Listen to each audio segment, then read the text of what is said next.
Yeah. Whenever you're ready. You ready? All right, go.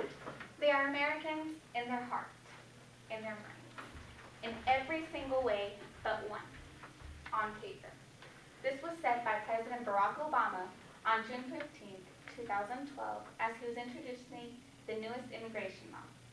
Hello everyone, I am Maciel, and today I will be informing you about immigration. First, I will be defining illegal immigration. Secondly, I will be telling you about the newest laws that came out for illegal immigrants this year.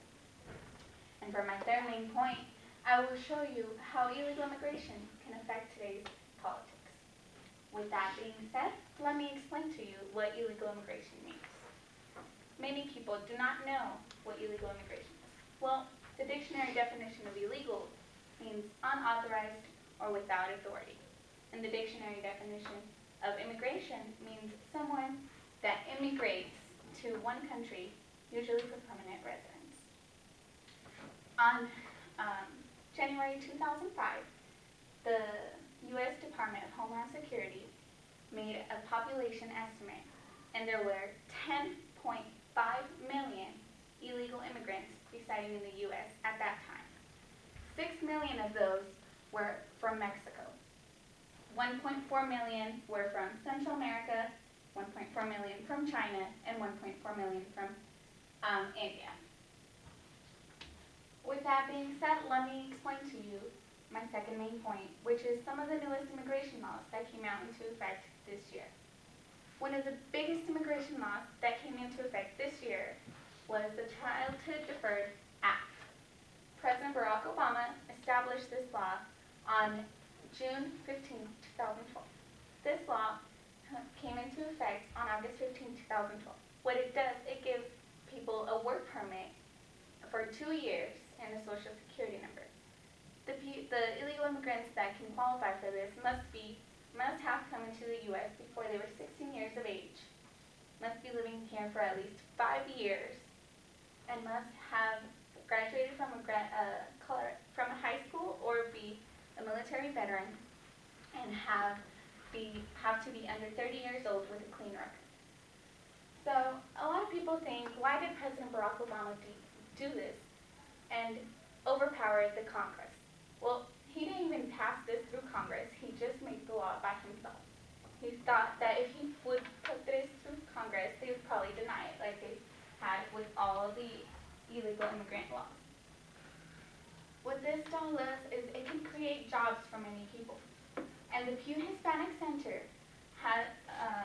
in the Washington Research Group has shown that 1.4 million people can take benefit from this new measure. With that law coming into effect this year, let me show you another law that came into effect. Not a very good one like this one. This law was created in Arizona. As many people may know, it's been all over the news. The police will no longer be able to protect and serve Latinos, only to racially profile them. This was said by Carlos Garcia as the SB 1070 passed its ruling. SB 1070 requires authorities to verify a person's legal status if they suspect they are in the country unlawfully. This law sounds very discriminatory. Although it is for everyone in that state, it is mostly guided for Mexicans or Hispanics. With that being said, let me move on to my third main point. Politics.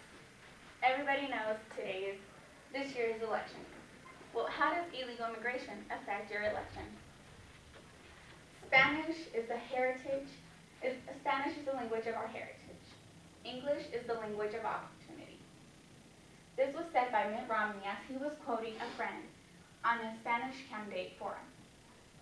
When President Barack Obama introduced the Childhood Deferred Action Plan, Mitt Romney was really aggravated, and he wanted to take action because Barack Obama wanted to get Hispanic voters. So what Mitt Romney did was he appeared on Univision. As many of you may know, that is a Spanish-dominant channel. He did a candidate forum, and he stated that if elected, permanent residence to everyone that was under the Childhood Deferred Act. This would include only people who went through college or went into the military. After that candidate forum, President Barack Obama still had 72% of Hispanic voters in all the swing states, and Mitt Romney only had 22. The presidential candidates used the illegal immigration as a source to get the Hispanic voters on the swing states, and this was said by the Pew Hispanic Center. In conclusion, you guys all may have known somewhat about illegal immigration. Many of you might not have known anything. But I hope that today you learned a little more about illegal immigration and what it means and how it can affect the economy and the politics. I defined illegal immigration with 3 main points. First, I told you what it really means. Second, I showed you the newest laws that came into effect this year. And lastly, I told you how it affects today's politics.